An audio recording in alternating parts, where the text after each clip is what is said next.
مولاي صل وسلم دائما أبدا على حبيبك خير الخلق كلهم. فاعوذ باللہ من الشیطان الرجیم. بسم اللہ الرحمن الرحیم. اینما تکونوا یدرککم الموت ولو کنتم فی بروج مشیدہ.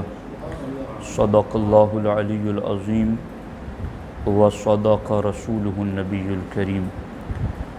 انتہائی احترام و عقیدت کے ساتھ حضور سید المرسلین، خاتم الانبیاء، شفیع المذنبین، رحمت للعالمین، خاتم المعصومین، راحت العاشقین، صلی اللہ تعالی علیہ وآلہ واصحابہ وبارک وسلم کی بارگاہ اقدس و انور میں اپنی غلامی کا ثبوت دیں، اور جس طریقے سے میں پڑھا ہوں میرے ساتھ مل کر حضور دل کے ساتھ پڑھیں. الصلاۃ والسلام علیک یا رسول اللہ، الصلاۃ والسلام علیک یا حبیب اللہ، الصلاۃ والسلام علیک یا نبی اللہ وعلی آلک واصحابک یا نور اللہ. صلی اللہ تعالی علیہ وسلم. موت، قبر کی یاد دلاتے ہوئے امام اہل سنت فرماتے ہیں، اندھیرا گھر، اکیلی جان، دم گھٹتا دل اکتاتا. کیسا ہوگا؟ اندھیرا گھر، اکیلی جان، دم گھٹتا دل اکتاتا. خدا کو یاد کر پیارے، وہ ساعت آنے والی ہے. دوستان محترم، آج کی یہ محفل آپ شبیر صاحب کی نانی مرحومہ کے ایصال ثواب کے حوالے سے منعقد ہے. اللہ کریم کی بارگاہ میں دعا ہے رب ذوالجلال مرحومہ کی بے حساب مغفرت فرمائیں اور اللہ تعالیٰ ان کے درجات بلند فرمائیں. دوستان محترم، کچھ دیر ہم لوگ اپنی موت، قبر اور آخرت کو یاد کر لیتے ہیں. آخر اگر آج ہم کسی کے ایصال ثواب کی محفل میں آئے ہیں تو کیا کل ہمیں اس دنیا سے نہیں جانا ہے؟ تو عقل مند انسان تو وہ ہیں کہ جو ہر آنے والی چیز سے پہلے اس کی تیاری کر لیتا ہے. تو بس آج کی اس گفتگو کو ایک سبق سمجھیں. میں کوئی تقریر کا تنتنا دکھانا نہیں چاہتا اور نہ کوئی میری یہ نیت ہے. آپ کو کوئی دین کا ضروری پیغام سمجھانا یہ میری دلی نیت ہے. اس لیے آپ بھی ہر بات، ہر لفظ توجہ کے ساتھ سننے کی کوشش کریں.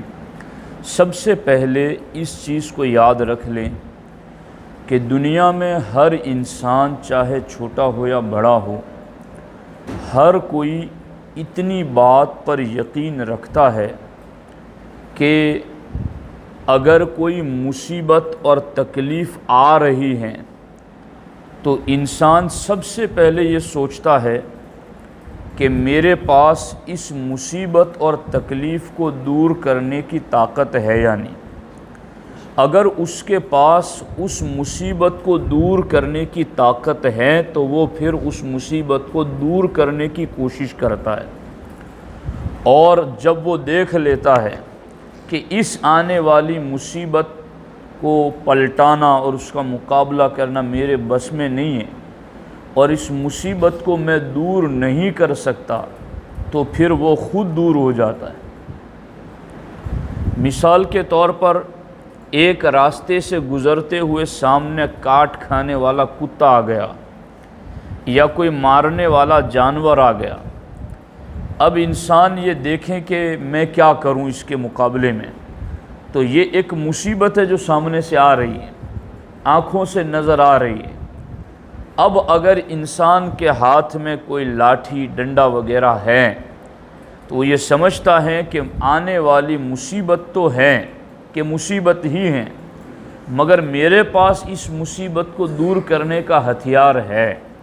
تو وہ پھر سامنے جاتا ہے اور اس سے مقابلہ کرتا ہے, اس کو دور کرنے کی کوشش کرتا ہے.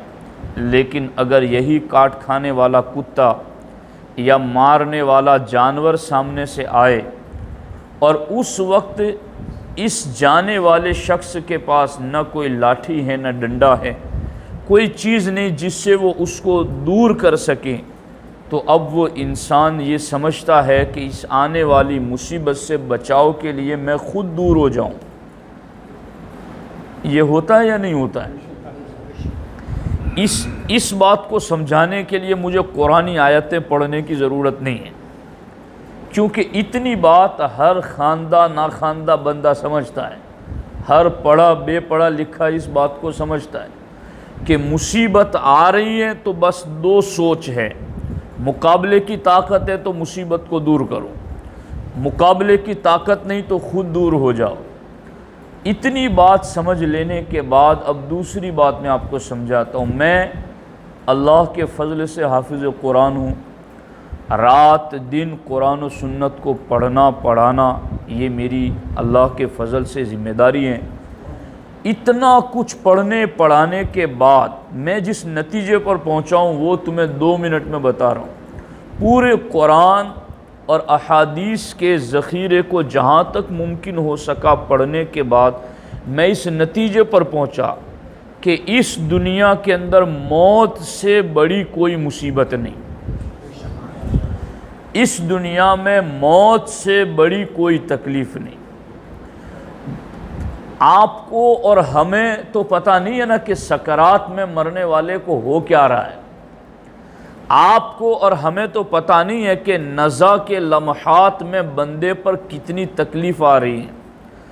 آپ کو اور ہمیں تو پتہ نہیں ہے کہ موت کے جھٹکوں میں درد کتنا ہوتا ہے, مگر ہمارے نبی علیہ الصلوۃ والسلام نے ہمیں بتایا ہے کہ موت کے وقت تکلیف کتنی زیادہ ہوتی ہیں.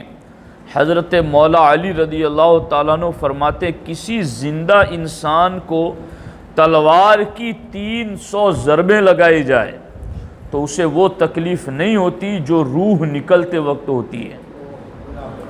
حضرت مولا علی فرماتے کسی زندہ انسان کو ہانڈی میں رکھ کر کے ابال دیا جائے تو اسے وہ تکلیف نہیں ہوتی جو روح نکلتے وقت ہوتی ہے.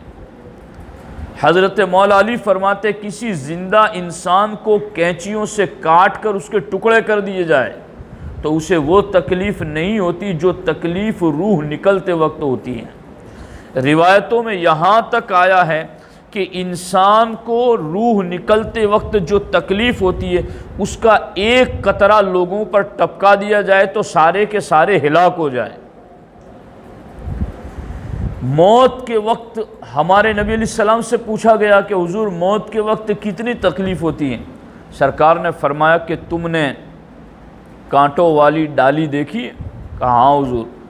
کہ اگر وہ روئی کے اوپر ماری جائے تو کیا ہوگا؟ صحابہ نے کہا حضور کانٹوں والی ڈالی کو روئی پر مارا جائے تو ہر کانٹے میں روئی الجھ جائے گی. سرکار نے فرمایا اسی طریقے سے انسان کے ہر رگ و ریشے میں روح الجھی ہوئی ہیں. اس کو نکالتے وقت بھی مردے کو اتنی ہی زیادہ تکلیف ہوتی ہیں. مجھے بتاؤ کہ روح نکلتے وقت کی تکلیف کتنی زیادہ ہیں کہ 300 تلوار کی ضربوں سے بھی زیادہ, ہانڈی میں رکھ کر ابال دیے جانے سے بھی زیادہ, کینچیوں سے کاٹ کر ٹکڑے کر دیے جائیں اس سے بھی زیادہ یہ ساری تکلیفیں روح نکلتے وقت انسان کو ہوتی ہیں. تو ہم تو بڑی عقل مندی دکھاتے تھے جیتے جی کہ آ رہی ہے مصیبت, ڈنڈا ہے تو اس مصیبت کو دور کر دو. یا ڈنڈا ہتھیار نہیں ہے تو خود دور ہو جاؤ۔ جب یہ مصیبت کے حوالے سے ہم سب کی سوچ ہے، اور دوسری بات یہ بھی کنفرم ہے کہ اس دنیا کی سب سے بڑی مصیبت موت ہے، تو کیا ہتھیار ہے تمہارے پاس موت کو دور کرنے کا؟ کیا تمہارے پاس چیزیں ہیں جن کے ذریعہ تم موت کو یہ کہو کہ ابھی مت آنا؟ رب فرماتا ہے قرآن میں، اذا جاء اجلہم لا یستأخرون ساعتا ولا یستقدمون، کہ جب ان کی موت کا وقت آ جائے گا تو ایک لمحے کے لیے آگے پیچھے نہ ہو سکے گا، ایک لمحے کے لیے بھی۔ اب بتاؤ کون سا سامان ہے کہ اس مصیبت کو تم دور کر دو؟ اور اچھا سامان یہ نہیں ہے تو پھر خود دور ہو جاؤ، بھاگ کے چلے جاؤ۔ تو کیا بھاگ کے موت سے بچ سکو گے؟ اللہ فرماتا اینما تکونوا یدرککم الموت، تم جہاں کہیں رہو گے موت تم تک پہنچ جائے گی۔ وَلَوْ كُنْتُمْ فِي بُرُوجٍ مُشَيَّدَةٍ، اگرچہ تم مضبوط قلعوں میں بند کیوں نہیں ہو جاتے؟ جب موت سب سے بڑی مصیبت ہے، اس کو ٹالے ٹل بھی نہ سکے گی اور بھاگے بچ بھی نہ سکو گے، تو اب کیا کرنا چاہیے؟ اب کرنا یہی چاہیے کہ جب ٹالے ٹل بھی نہ سکے گی، بھاگے بھاگ بھی نہ سکیں گے، تو اب ایک ہی طریقہ ہے، تیاری کرو تاکہ وقت آئے تو موت کی آنکھوں میں آنکھیں ڈال کر کے رب کی رضا کے لیے جان دینے کا حوصلہ پیدا ہو جائے۔ یہی طریقہ ہے، اس کے علاوہ اور کوئی طریقہ نہیں ہے۔ لیکن جو مسلمانوں کی زندگی رات دن ہم دیکھ رہے ہیں، صبح سے لے کر شام تک اور شام سے لے کر صبح تک، ایسا لگتا ہے جیسے انہیں مرنا ہی نہیں ہے، انہیں موت یاد ہی نہیں آ رہی ہے۔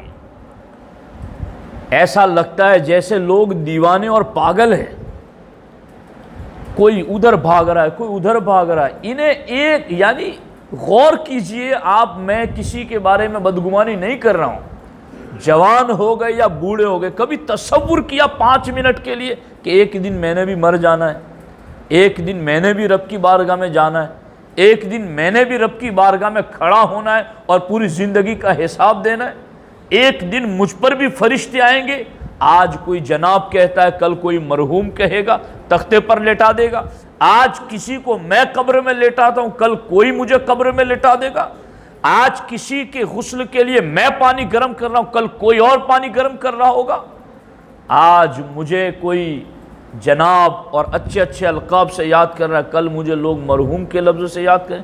تھوڑی دیر کے لیے کبھی غور کرنے کا موقع ملا؟ عائشہ صدیقہ سے ایک خاتون نے پوچھا کہ دل بہت سخت ہے، نرم نہیں ہوتا ہے، کوئی علاج دے دیجئے دل نرم ہو جائے۔ دھیان ہے آپ کا؟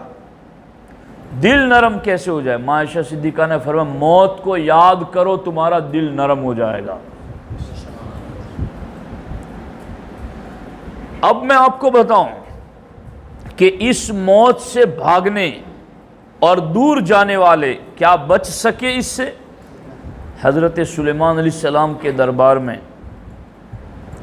ملک الموت آئے، تو چونکہ پہلے ملک الموت انسانی شکل میں آتے تھے، ملتے جلتے رہتے تھے، حضرت سلیمان علیہ السلام کے دربار میں آئے تو دیکھا کہ حضرت سلیمان علیہ السلام کے ساتھ میں ایک بندہ کھڑا ہے، تو ملک الموت نے اس کو گور گور کے دیکھا، تو اس نے حضرت سلیمان علیہ السلام سے کہا حضرت وہ بندہ مجھے بہت گور گور کے دیکھ رہا ہے، مجھے اس سے ڈر لگتا ہے، آپ ہوا کو حکم دیں کہ ہوا مجھے یہاں سے اڑا کر کہیں اور پہنچا دیں، مجھے اس سے ڈر لگتا ہے۔ حضرت سلیمان علیہ السلام نے ہوا کو حکم دیا تو ہوا اس کو لے کر ہندوستان کے پہاڑوں پر پہنچا دیتی ہے۔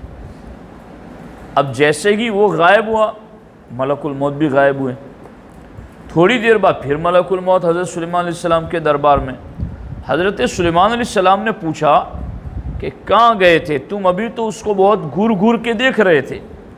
کہا حضور اس کی موت کا وقت آ چکا تھا، مگر اس کے مرنے کی جگہ آپ کا دربار نہیں ہندوستان کی پہاڑیاں لکھی ہوئی تھی، تو میں نے اس کو گر گر کے اس لیے دیکھا تاکہ وہ آپ کو کہیں، آپ ہوا کو کہیں اور وہ اپنی جگہ پر پہنچے اور میں جیسے ہی وہاں پہنچا میں نے اس کی روح قبض کر لی۔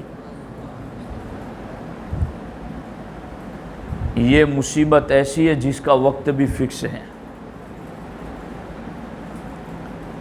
جگہ بھی فکس ہے، ٹالے ٹل نہ سکے، آنا اتنا یقینی کہ روز رات دن دیکھتے ہو۔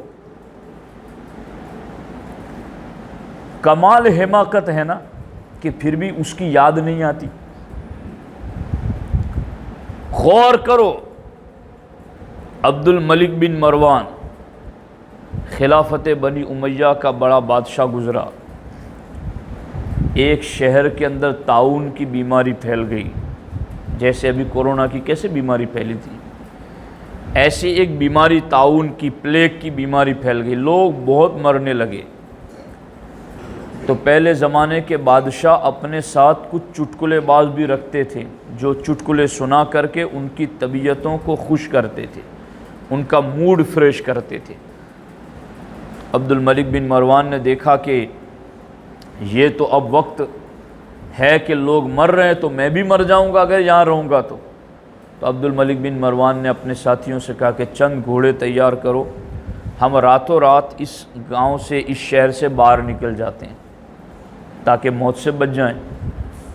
جب نکلیں اور چلتے چلتے اس کی طبیعت بوجھل تھی کہ کہیں آ نہ جائے موت کا بھی رشتہ، تو اس نے اس چٹکلے باز سے کہا کہ ذرا کچھ سناؤ تاکہ طبیعت خوش ہو جائے۔ اس نے سنائی اور ٹھکانے کی سنائی، اور وہ میں آپ کو سنا رہا ہوں تاکہ ہماری بھی ٹھکانے لگ جائے کہ ہمیں کرنا کیا ہے۔ میں تو کوئی بڑا آدمی نہیں ہوں، لیکن میں لوگوں کی عجیب پوزیشنیں دیکھ رہا ہوں، یعنی دیکھتا ہوں لوگوں کو تو بہت تعجب ہوتا ہے کہ رات کو سوتے وقت اس کو فکر ہے کہ صبح مجھے بیج ڈالنے کھیت میں جانا ہے، رات کو ٹریکٹر والے سے بات کرتا ہے کہ تو نے فلاں وقت آ جانا ہے جی، اور پھر بھاگا بھاگا مارا مارا پھر رہا ہے پورا دن۔ اسے اللہ یاد نہیں آ رہا ہے، اسے دین یاد نہیں آ رہا ہے۔ کتنا غافل ہیں۔ ما غرک بربک الکریم، تجھے رب سے کس چیز نے غافل کر دیا؟ بیج ڈالتے ڈالتے بھی تجھے رب یاد آنا چاہیے تھا کہ کون ذات ہے وہ جو ایک دانے کو تو زمین کے نیچے دبا کے آ جاتا ہے، تجھے پتہ نہیں کہ سیدھا ڈالا کہ الٹا ڈالا۔ کون ذات ہے جو اس ڈالے ہوئے دانے کو سیدھا کرتی ہے، اور وہ دانہ جو تھوڑے سے بوجھ کو نہ اٹھا سکے وہ 1 کلو مٹی کو پھاڑ کر باہر آ جاتا ہے۔ کون ذات ہے جو دانوں کو پھاڑ کر درخت بناتی ہیں؟ رب فرماتا ہے قرآن میں ان اللہ فالق الحب والنوا، وہ اللہ کی ذات ہے جو دانے کو پھاڑ کے درخت بنا دیتی ہے۔ لوگ بہت زیادہ غفلت میں، اذان کی صدائیں بھی انہیں یاد نہیں دلاتی آخرت کی اور اللہ کی رضا کی۔ عبد الملک بن مروان چلا اور کہا کچھ سناؤ تاکہ طبیعت خوش ہو جائے۔ اس نے ٹھکانے کی سنائی کہ بادشاہ سلامت، جنگل میں ایک لومڑی رہتی تھی اور وہ پاؤں سے معذور تھی، اس کے لیے کوئی شکار نہیں کر سکتی تھی، مگر اس نے شیر سے دوستی کر لی، جنگل کے شیر سے دوستی کر لی۔ اس کا فائدہ یہ ہوا کہ جنگل کا شیر جب بھی شکار کرتا تو بچا کچا یہ بھی کھا لیتی، اور دوسرا فائدہ یہ ہوا کہ شیر کے ساتھ دوستی کرنے کی وجہ سے کوئی اس لومڑی کو میلی آنکھ سے دیکھتا نہیں تھا۔ اس کو 2 فائدے ہوئے۔ اب اس کا گزارا ہوتا رہا اس طریقے، شیر کی دوستی، کوئی نام لینے کو تیار نہیں، اور دوسری طرف کھانے کی اسے بھی فرصت ہو گئی کہ اسی کا پس خوردہ بچا ہوا کھا کے وہ اپنا گزارا کر رہی ہے۔ ایک دن اس نے شیر سے کہا بادشاہ سلامت، تمہارے حکومت میں میں رہتی ہوں، کھاتی ہوں، پیتی ہوں، مگر تم تو جنگل کے بادشاہ ہو، کبھی اپنی سلطنت کا دورہ بھی تو مجھے کراؤ، کبھی مجھے بھی تو اپنی سلطنت دکھاؤ۔ اس نے کہا ٹھیک ہے اگر میری سلطنت دیکھنا چاہتی ہو تو آؤ میری پیٹھ پہ بیٹھ جاؤ۔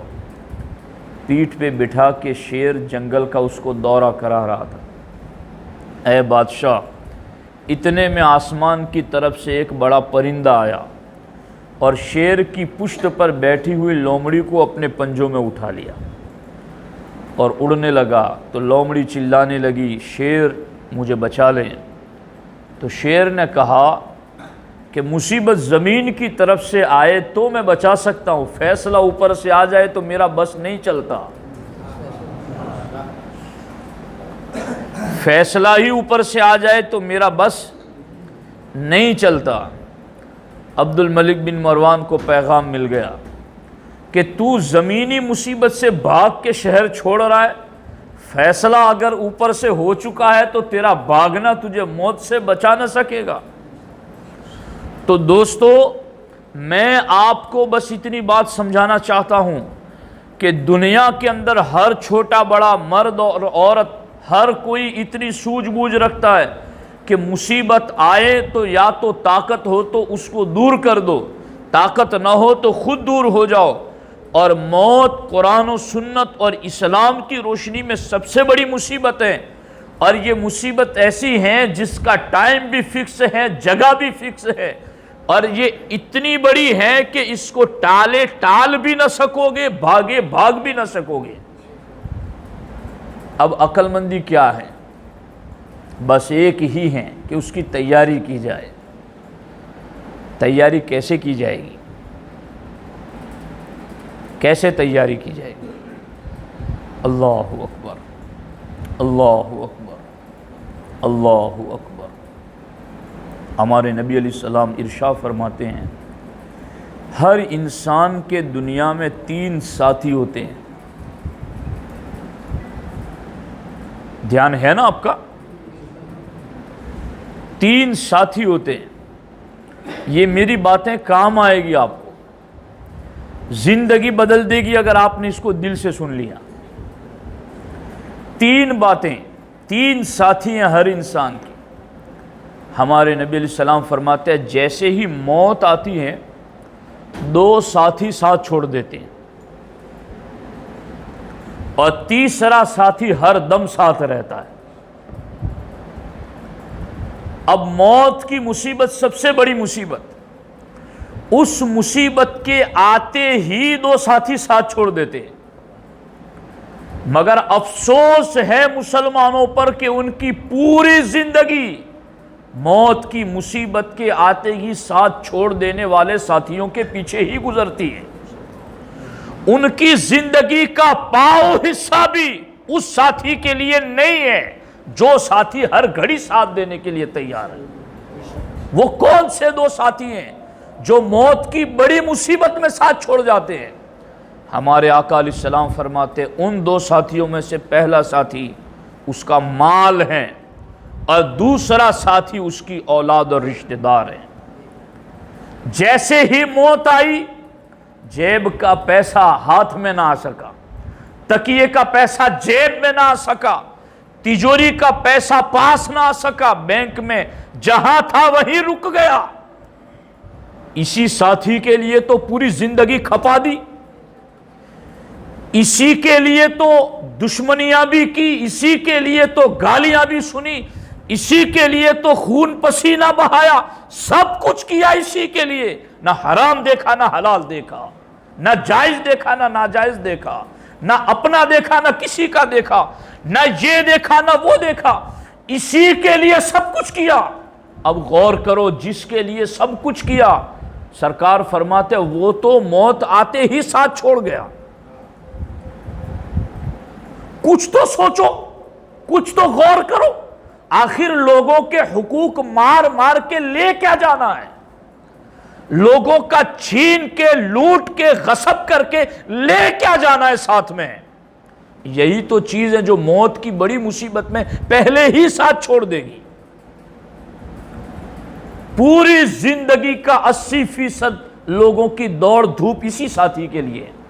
ساتھی تو اس لیے بناتے ہیں کہ مصیبت میں کام آئے، یہ وہ ساتھی ہے تمہارا جو دنیا کی سب سے بڑی مصیبت موت میں کام نہیں آئے گا، فوراً ساتھ چھوڑ دے گا۔ اور کیا سمجھ رہے ہو آپ کہ جو کچھ جمع کر رکھا ہے، اولاد کو ایسا بنایا ہے کہ وہ تمہارے نام کی ان پیسوں سے مسجد بنائیں گے؟ اولاد کی تربیت ایسی کی ہے کہ وہ تمہارے چھوڑے ہوئے پیسوں سے دارالعلوم بنائیں گے؟ کیا جو چھوڑا ہوا گے اس سے تمہارے لیے ایصال ثواب کے لیے کوئی عظیم کام کریں گے؟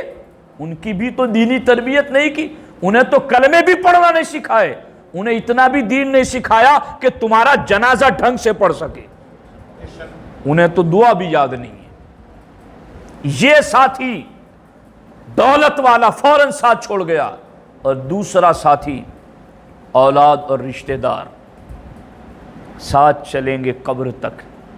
ہائے غافل وہ کیا جگہ ہے جہاں 5 جاتے ہیں 4 پھرتے ہیں۔ غور کرو، 5 گئے 4 اٹھائے ہوئے ہیں اور ایک اندر جنازہ، 5 جاتے ہیں 4 واپس پھرتے ہیں اور ایک کو وہیں لٹا کر کے آتے ہیں۔ کوئی قبر میں لیٹنے کے لیے تیار بھی نہیں، اس کو اجازت بھی نہیں۔ یہ دوسرا ساتھی۔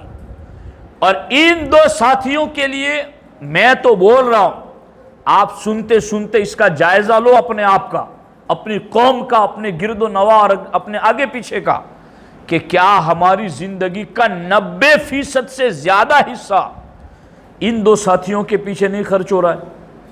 ہمارا وقت بھی مال کے لیے اور رشتہ داروں کے لیے اور اولاد کے لیے۔ ہمارا مال، ہماری عزت، ہمارا وقار، ہمارا بڑا ہونا، لیڈر ہونا، سب کچھ ان 2 ساتھیوں کے لیے، مال، اولاد اور رشتہ دار۔ مگر وہ دونوں بڑی مصیبت میں ساتھ چھوڑ گئے۔ مگر ہمارے نبی ہماری جانوں سے زیادہ ہم پر مہربان ہیں۔ کروڑوں ماں باپ مل کر کے بھی اپنی اولاد سے وہ پیار کر نہیں سکتے جو نبیوں کے امام اپنی امت سے پیار کرتے ہیں۔ ساتھ چھوڑ دینے والے تو ساتھ چھوڑ جائیں گے، بڑی مصیبت میں یارانے توڑ جائیں گے، مگر ایسی سخت گھڑی میں ہمارے نبی نے ہمیں نسخہ دیا ہے کہ میں تمہیں ایک ایسا ساتھی بھی دے رہا ہوں جو کسی گھڑی ساتھ نہیں چھوڑے گا۔ حضور وہ کون سا ساتھی ہیں؟ ہمارے نبی فرماتے وہ تیرا نیک عمل ہے جو کسی وقت تیرا ساتھ نہیں چھوڑے گا، کسی گھڑی تیرا ساتھ نہیں چھوڑے گا، وہ تیری نیکیاں ہیں۔ ہمارے آقا فرماتے ہیں جیسے ہی مردے کو قبر میں لٹا کر لوگ واپس پلٹتے ہیں تو قبر میں ایک خوبصورت شکل آتی ہے، ایک خوبصورت شکل قبر میں آتی ہے۔ دنیا کی کوئی مشینری ایسی نہیں جو قبر کے حالات کو بتا سکے، یہ غیب دان نبی کی نگاہ نبوت ہے، جنہوں نے دیکھا بھی اور امت کو بتایا بھی۔ سرکار نے فرمایا کہ قبر میں یہ ہوگا تمہاری کہ جب تم قبر میں جاؤ گے ایک خوبصورت شکل قبر میں آئے گی اور اس کے گلے میں قیمتی ہار ہوگا۔ وہ تھپکی دے کر مردے کو اٹھائے گی، اٹھ جا۔ جب وہ اٹھے گا وہ خوبصورت شکل کہے گی مجھے پہچانتے ہو میں کون ہوں؟ تو مردہ کہے گا لا اعرفک، میں تو تجھے نہیں جانتا، تو کون ہے؟ کہا انا عملک الصالح، میں تیرا دنیا میں کیا ہوا نیک عمل ہوں، تو نے دنیا میں میرا ساتھ نہیں چھوڑا، قیامت آنے تک قبر میں تیرا ساتھ نہیں چھوڑوں گا، میں تیرے ساتھ رہوں گا۔ تیری قبر کی اجنبیت کو، تیری وحشت و دہشت کو، تیری گھبراہٹ، تیرے غم کو قیامت تک تیرے ساتھ قبر میں رہ کر کے دور کروں گا اور تجھے پیار عطا کرتا رہوں گا۔ یہ نیک عمل ہیں، قبر میں آئیں گے۔ مگر اس ساتھی کو کتنا ٹائم دیا؟ ہماری تو دکان ہے، ہماری تو کھیتی ہے، ہم تو کوئی مولانا تھوڑی ہے کہ 5 وقت مسجد میں پڑے رہیں۔ لوگوں کے جملے ایسے ہیں کہ کافر ہو جائیں، میں تمہیں کیا بتاؤں کہ لوگ کس طرح کی زبان دین کے لیے استعمال کرتے. ہم تو کوئی فرصتی ہیں, ہم تو کوئی مطلب اپنی بھاشا میں نیوڑے بیٹھے ہیں. تو تمہیں قبر میں خوب فرصت مل جائے گی. دین پر جرأت کر رہے ہیں, دین کے اوپر بد کلامی کر رہے ہیں. ڈرو, خدا کا خوف کرو. رب کو ایک بات بھی ناپسند ہو جاتی ہے تو وہاں سے ایمان نکال لیتا ہے. دین کی بات آئے تو 1000 بار سوچا کرو. جو ساتھی قبر میں ساتھ دے گا, اور کیسا ساتھ دے گا پتہ ہے, حدیث میں ہمارے نبی علیہ السلام فرماتے ہیں جیسے ہی وہ اس کے گلے میں قیمتی ہار کو انگلی لگائے گا مردہ کھڑا ہو کے, وہ ہار ٹوٹ جائے گا, پوری قبر میں موتی بکھر جائیں گے. اب وہ قیمتی موتیوں کو جمع کرنے میں لگ جائے گا. وہ کہتے ہیں نا, مصیبت کی گھڑیاں کاٹے نہیں کٹتی اور خوشی کے لمحات جلد گزر جاتے ہیں. مردے کو قبر میں نیک عمل والا ساتھی اتنا خوش کرے گا, اتنا خوش کرے گا, ہمارے نبی فرماتے وہ موتیوں کو ابھی دامن میں جمع ہی کر پائے گا کہ حکم ہوگا چلو جنت میں جانے کا وقت آ گیا. یعنی ہزاروں سال قبر میں گزرنے والے, ہمارے نبی فرماتے وہ ایسا لگے گا جیسے عصر کے وقت سویا تھا, مغرب کے وقت اٹھا دیا گیا. اتنا آرام ہو جائے. لوگ ہم سے پوچھتے ہیں ولیوں کے مزاروں پہ کیا رکھا ہے؟ ارے وہ دولہا ہے, وہ سوئے ہوئے ہیں جنت کے باغات میں. تمہیں کیا پتا کہ وہاں کتنی رحمتیں برستی ہیں. غور کرو اس چیز پر. یا رسول اللہ صلی اللہ علیہ وسلم, یا رسول اللہ صلی اللہ علیہ وسلم. غور کیجئے آپ اس چیز پر. یہ ساتھی ہمارے آقا علیہ السلام فرماتے یوں لگے گا جیسے عصر کے وقت سویا تھا, مغرب کے وقت اٹھ گیا. اب یہ کتنا شارٹ وقت ہے, کتنا مختصر وقت ہے عصر اور مغرب کے درمیان کا. چونکہ اتنا شارٹ اس کو کیوں لگے گا کہ اس کو خوشیاں ہی اتنی قبر میں مل رہی ہیں. خوشی کے لمحات جلد گزر جاتے ہیں, اسے احساس ہی نہیں ہو سکے گا اتنا وقت گزر گیا. یہاں تک کہ حدیث پاک میں یہ بھی آیا ہے, دھیان سے سننا, اور آج سے اس حدیث کو سننے کے بعد نمازوں کی پابندی شروع کر دینا.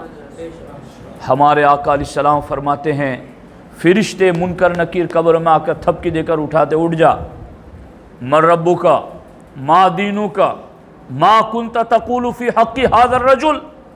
جواب دے تیرا رب کون ہے, جواب دے تیرا دین کیا ہے, جواب دے اس نبی مکرم کے بارے میں کیا کہتا تھا. جب پرہیزگار شخص ہوگا نا, جس نے نمازوں کو ساتھی بنایا تھا, تو اب وہ کیا جواب دے گا. ہمارے آقا فرماتے ہیں مسلت لہ الشمس, قبر میں اس کو سورج دکھایا جائے گا اور ایسا لگے گا جیسے سورج ڈوبنے کا وقت ہو چکا ہے. تو وہ منکر نکیر کو کہے گا ٹھہرو, تمہارے سوال کا جواب بعد میں دیتا ہوں, پہلے عصر کی نماز ادا کر لیتا ہوں, کہیں سورج ڈوب جائے گا میری نماز عصر قضا نہ ہو جائے. اس حدیث کی شرح لکھنے والے لکھتے ہیں کہ جب مردہ 3 سوالوں سے پہلے یہ کہہ دے گا کہ میں نماز پڑھ لیتا ہوں, بعد میں جواب دیتا ہوں, فرشتے اس سے سوال ہی کیا کریں, کیونکہ جو یہاں آ کر رب کو سجدہ کر رہا ہے اس سے کیا پوچھنا تیرا رب کون ہے.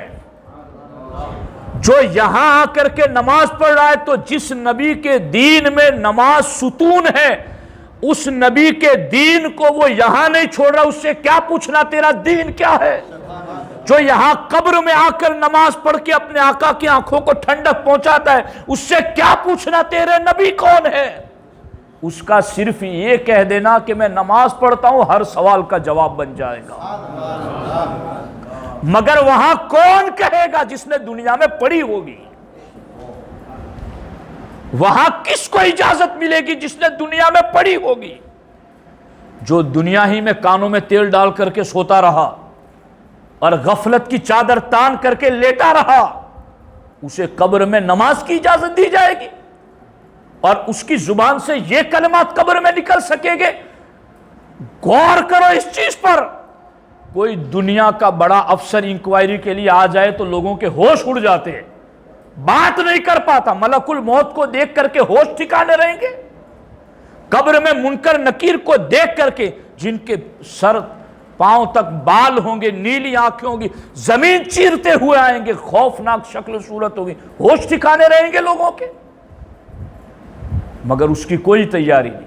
ہوش ٹھکانے ان کے رہیں گے جنہوں نے دنیا میں ایمان کے ساتھ نیک عمل کو اپنا ساتھی بنایا ہوگا۔ ایک مرتبہ حضرت عمر فاروق اعظم سرکار کی بارگاہ میں بیٹھے تھے، ہمارے نبی علیہ السلام نے ملک الموت کا، قبر میں منکر نکیر ان کا ذکر کر دیا کہ فرشتے ایسے ڈراؤنی شکل والے ہوں گے، زمین چیرتے ہوئے آئیں گے، جھڑک کر کے اٹھائیں گے، جھڑک کر کے، جھڑکنا جانتے ہیں نا، ڈانٹ کر، ڈپٹ کر، چل اٹھ، ڈانٹ کر کے اٹھائیں گے، اور پھر پوچھیں گے 3 سوال اور تمہیں جواب دینے ہیں۔ حضرت عمر فاروق اعظم رضی اللہ تعالیٰ عنہ فرماتے ہیں، حضور اس وقت میری عقل ٹھکانے ہوگی جب ان کی ایسی خوفناک شکلیں دیکھوں گا؟ سرکار نے فرمایا ہاں عمر، تیری عقل ٹھکانے پر رہے گی۔ تو حضرت عمر نے کہا پھر حضور میں کافی ہوں ان کے لیے، پھر میں ان کو جواب دے جاؤں گا۔ پھر ہمارے آقا علیہ السلام مسکرانے لگے۔ سرکار حضرت عمر کہتے ہیں حضور آپ کیوں مسکرا رہے ہیں؟ کہا عمر تیری قبر میں جب منکر نکیر آئیں گے نا تو خود سوچ میں پڑ جائیں گے کہ سوال کرنے آئے تھے کہ جواب دینے آئے تھے۔ کہا یہ کیسے؟ کہا عمر جب تجھے ملک الموت اٹھائیں گے اور کہیں گے من ربکا، تو عمر تو جواب یہ دے گا ربی اللہ ومن ربکما، میرا رب تو اللہ ہے، بتاؤ تم دونوں کا رب کون ہے؟ عمر جب تم سے دوسرا سوال کریں گے ما دینک، تیرا دین کیا ہے؟ تو عمر تو یہ جواب دے گا دینی الاسلام وما دینکما، میرا دین تو اسلام ہے، بتاؤ تم دونوں کا دین کون سا ہے؟ تیسرا سوال کرے گے ما کنت تقول فی حق ھذا الرجل، تو اے عمر تم یہ کہو گے نبینا محمد صلی اللہ علیہ وسلم ومن نبیکما، کہ ہمارے نبی تو محمد صلی اللہ علیہ وسلم ہے، بتاؤ تمہارے نبی کون ہے؟ تو اے عمر وہ تیری قبر ہوگی کہ جس میں منکر نکیر بھی آزمائش میں آ جائیں گے۔ تو اگر ساتھی دنیا میں نیک عمل کو بنایا ہے تو پھر قبر میں وارے نیارے ہیں، پھر اس کے لیے قبر میں آسانیاں ہی آسانیاں ہیں۔ اور یاد رکھنا اس چیز کو، میں کبھی آدھی ادھوری گفتگو کرنے کا قائل نہیں ہوں کہ میں آدھی ادھوری بات کروں۔ ساری نیکیاں قبول ہوتی ہیں جب عقیدہ ٹھیک ہوتا ہے، اور عقیدہ انہی کا ٹھیک ہوتا ہے جو اہل سنت و جماعت ہوتے ہیں۔ 100 باتوں کی ایک بات، جو سنی ہے عمل اسی کا مقبول ہے، وہ عمل صالح کریں تو اس کا عمل اس کے ساتھ آئے گا اور کام بھی آئے گا۔ اس لیے آج کے اس دور میں بڑی لاپرواہی اور سستی برتی جا رہی ہے۔ جی کوئی بات نہیں مولانا، جی کوئی بات نہیں مولانا، بیٹھنے سے کیا ہو جاتا ہے؟ ہمارے فیروز ماہوں بیٹے، میں عام طور پر یہ بات سمجھانے کے لیے بڑی سادہ مثال دیتا ہوں کہ جب راجکارن کی چٹنی آتی ہے نا، چٹنی، اس وقت لوگ تاڑتے ہیں کہ کون کس کے پاس بیٹھتا ہے۔ جی اب رات کو جب ان کی میٹنگ ہوتی ہے، ارے یار اس پر بھروسہ مت کرنا، وہ فلاں کے پاس بیٹھا تھا، تو اب یہ فلاں بدعقیدے کے پاس بیٹھا تھا، اس کے بارے میں جو یہ کہہ دیتے اس میں کیا ہوتا ہے؟ تو ان کو کہو نا کہ کوئی کسی کے بھی پاس بیٹھے، اس میں کیا ہو جاتا ہے؟ تو اس وقت انہیں سمجھ میں آتا ہے کہ سنگتوں کا اثر کیا ہوتا ہے۔ تو کیا دین میں اثر نہیں ہوتا سنگتوں کا؟ کیا دین میں صحبتوں کا اثر نہیں ہوتا ہے؟ اس لیے اس وسوسے شیطانی کو بھی اپنے ذہنوں سے باہر کر دیں کہ صحبتوں سے کچھ نہیں ہوتا، صحبتیں رنگ رکھتی ہیں، الصحبت مؤثرۃ، صحبتیں ایفیکٹو ہوتی ہیں، اس کے اثر ہوتے ہیں۔ اس لیے ایمان عقیدے کی درستگی کے بعد اس ساتھی کو مضبوط کرو جو ساتھی ہماری قبر میں، ہماری آخرت میں ہر جگہ کام آنے والا ہے۔ بس جو چلا جاتا ہے وہ تو بڑی بڑی آزمائشوں سے آزاد ہو جاتا ہے۔ ایک اللہ کے ولی ایک بستی سے گزرے، دیکھا کہ لوگ گھر میں جمع ہیں اور رو رہے ہیں. انہوں نے دروازے پر کھڑے رہ کر پوچھا بھائی کیا ہوا, کیوں رو رہے ہو؟ انہوں نے کہا ہمارا رشتہ دار مر گیا ہے اس لیے ہم رو رہے ہیں. تو اس اللہ کے ولی نے کہا کہ تم مرنے والے پر نہ رو, اپنے آپ پر رو, اس لیے کہ تمہارے دل مر چکے ہیں, اس لیے کہ تمہارے دل نصیحت قبول نہیں کرنے. میں اتنا بڑا لفظ آپ کو تو نہیں کہہ رہا ہوں, کہیں ایسا نہ ہو کہ آپ لوگ مجھے کہیں مولانا کیوں ڈانٹ رہے ہو ہمیں, مگر میں اس ولی کا واقعہ اپنے دل کو بھی سنا رہا ہوں, آپ کو بھی سنا رہا ہوں کہ انہوں نے کہا تھا ان رونے والوں سے کہ تم مرنے والے پر نہ رو, اپنے آپ پر رو, کیونکہ تمہارے اپنے دل مر چکے ہیں. ورنہ یہ دل نصیحت قبول کیوں نہیں کر رہے, یہ دل قرآن کی آواز پر لبیک کیوں نہیں کہہ رہے, یہ دل نبی کے فرمان پر جھکتے کیوں نہیں ہیں؟ اس لیے ساتھیوں باتیں لمبی نہیں, باتیں تھوڑی مگر کام کی, اور وہ بھی کام کی نیت سے کی جائے اور کام کی نیت سے سنی جائے. تو اب ہمارا ساتھی نیک عمل ہے جو ہمیں ہر گھڑی کام آنے والا ہے, اس لیے اس ساتھی کو مضبوط کرو. اب میں آخر میں 4 باتیں ذکر کرتا ہوں. فقی ابو اللیث سمرقندی رحمۃ اللہ تعالیٰ علیہ نے فرمایا کہ 4 کام ایسے ہیں کرو گے تو قبر میں جاؤ گے تو قبر تنگ نہیں ہوگی, بلکہ جہاں تک تمہاری نظر جائے گی قبر چوڑی اور کشادہ کر دی جائے گی. اور وہ 4 کام ایسے ہیں کہ قبر چوڑی بھی ہو جائے گی اور قبر میں اندھیرے کی جگہ نور آ جائے گا. کریں گے وہ 4 کام؟ کیجیے, پابندی سے کیجیے. مرنا میں نے بھی ہے, آپ نے بھی, اور ہم میں سے ہر شخص کو اپنا مقابلہ خود کرنا ہے. لوگ بڑی بے باکی سے یہ بھی کہہ رہے تمہیں ہماری قبر میں سونے آنا ہے, یہ بھی کہتے ہیں. افسوس ہوتا ہے ان لوگوں کی جہالت اور نادانی پر جو اس قسم کا لفظ بولتے ہیں. جو بول رہے ہو اس کو خود سمجھو. ہماری قبر میں تمہیں سونے, ارے ہم سونے آنے والے ہوتے اور کوئی اور آنے والا ہوتا تو تمہیں کچھ سہارا بھی رہتا کہ چل میں اکیلا نہیں, کوئی اور بھی ہے ساتھ میں. خود ہی جانا ہے جو بول رہے ہو, خود تو سمجھو کہ کیا بول رہے ہو. کوئی اور آنے والا ہوتا تو بھی تمہیں کچھ سہارا رہتا کہ چلو کچھ مار میں کھاؤں گا, کچھ وہ کھائے گا, کچھ میں برداشت کروں گا, کچھ وہ برداشت کرے گا. مگر خود ہی کہہ رہے ہو اور سمجھ بھی نہیں رہے ہو کہ کیا کہہ رہے ہو. اس لیے اب غفلت کی چادریں اتار کر پھینک دو, بیدار کرو اپنے آپ کو. 4 کام قبر کو کشادہ کریں گے اور قبر میں نور لائیں گے. ان میں سے پہلا کام ہے 5 وقت کی نماز ادا کرنا. سنی صحیح العقیدہ امام کے پیچھے 5 وقت کی نماز کی پابندی کرو. دوسری چیز, اپنی طاقت بھر صدقہ کرتے رہو. جتنی بھی طاقت ہے اپنی وسعت اور اپنی طاقت بھر اللہ کی راہ میں صدقہ کرتے رہو. اس سے بھی قبر کشادہ ہوتی ہے اور قبر میں نور آتا ہے. اور تیسری چیز ہے کہ اپنی زبان کو اللہ کے ذکر سے تر رکھو. اور چوتھی چیز ہے قرآن کی تلاوت کرو.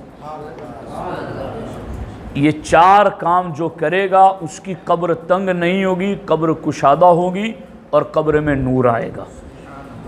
اب میں آپ کو ایک عمل بتا دیتا ہوں. فجر کی نماز پڑھنے کے بعد آپ سورہ یاسین شریف روزانہ پڑھ لیا کرو. ہمارے نبی علیہ السلام فرماتے ہیں سورج نکلتے وقت جو سورہ یاسین شریف پڑھ لیتا ہے سورج ڈوبتے تک اللہ اس کی حفاظت فرماتا ہے. اور پھر مغرب کا وقت ہے اس وقت پڑھ لو. تو ہمارے نبی علیہ السلام فرماتے ہیں سورج ڈوبتے وقت جو سورہ یاسین شریف پڑھ لے گا پھر اگلے دن کا سورج نکلتے وقت تک اللہ اس کی حفاظت فرمائے گا. تو یہ 4 کام کرنے کے ہیں. اور باقی 4 کام چھوڑنے کے بھی انہوں نے بتایا کہ جھوٹ چھوڑ دو, چغل خوری چھوڑ دو, اور اپنے کپڑوں کو اور اپنے جسم کو پیشاب کے قطروں سے بچاؤ. جی